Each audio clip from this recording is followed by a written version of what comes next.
Hey there, this is HD Chambers, Alief ISD Superintendent. I come to you on Thursday, April the 30th. It is 2:20 p.m. and so that's when this is recorded. So if things change between now and when you actually see it, please forgive me. A couple of things. One, I want to express my sincere, continuing gratitude, appreciation on behalf of the board and myself for all the work that every Alief ISD staff member um, has contributed over the last 7 or 8 weeks, and will continue to contribute as we go through this time period.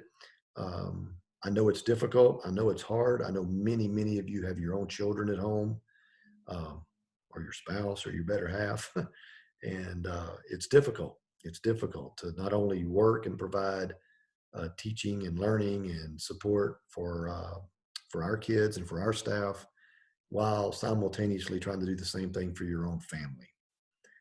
So that's not lost upon me, and just know that flexibility is an important part of what we're going through right now.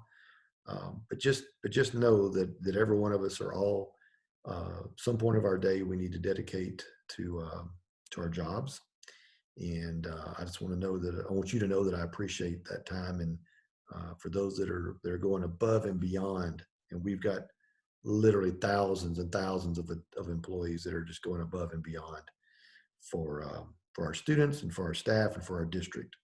And that is, again, I'm grateful for that.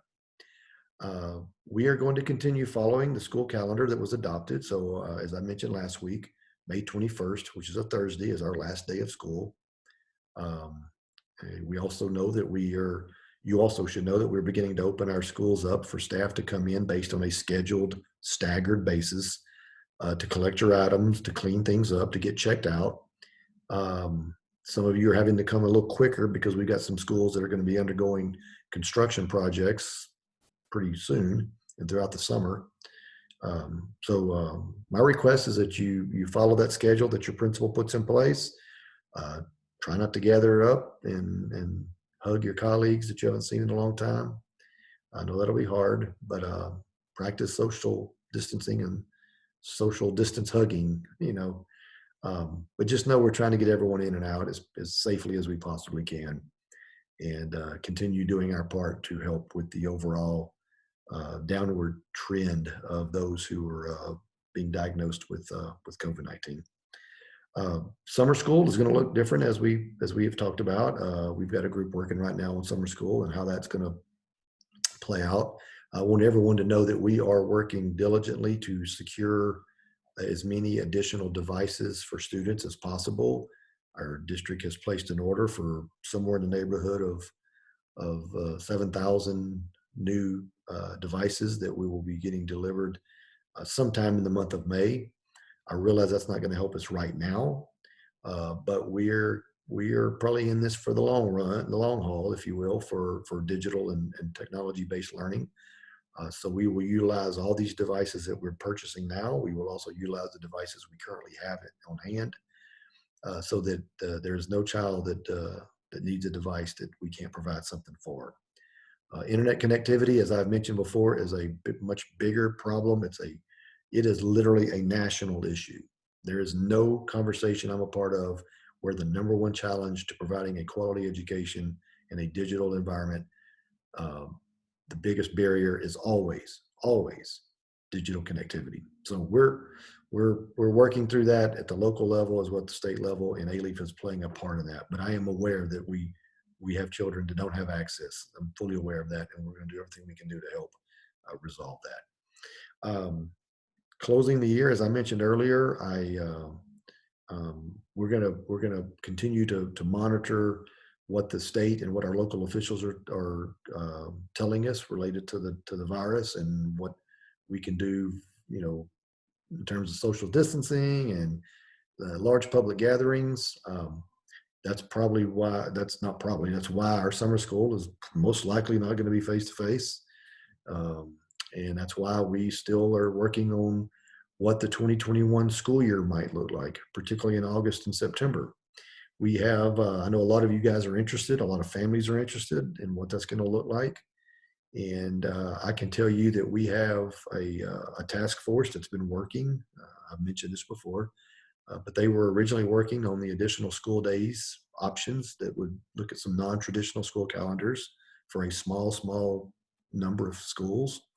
Uh, they are they have reconvened for the last month and are working on differentiated calendars based on some scenarios that we've been given by the state of Texas. And that group is working aggressively to try to create meaningful opportunities should we need to change the calendar for next year. So as we sit here right now, right today, our plan is to open school and utilize the calendar that the board adopted in February. If that changes, which there's a high likelihood it might, we will communicate with you as soon as possible. We just know we're trying to work ahead of any decisions being made so we can communicate effectively with community, staff, and perhaps most importantly, our parents so they're aware for their children. So with that, that's kind of where we are.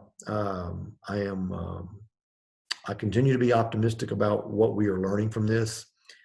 There are a lot of things we are learning, not only in the education business, but across all industry sectors.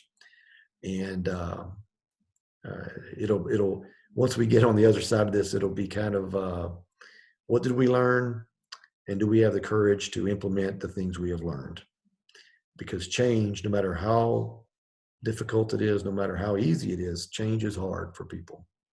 And so we're gonna work to identify what did we learn from this, how can we improve ourselves, and then try to execute those things. So hopefully we all feel that way. We all have that same attitude. And if we do, we will continue to be an exemplary organization that the rest of the state of Texas looks to for leadership and guidance. So with that, stay safe, take care of your families, take care of your loved ones, continue practicing the social distancing and all the things that keep us safe. And just know I'm proud of every one of you. And I look forward to seeing you guys in person at some point. Take care of yourselves. God bless. And we'll talk to you next week.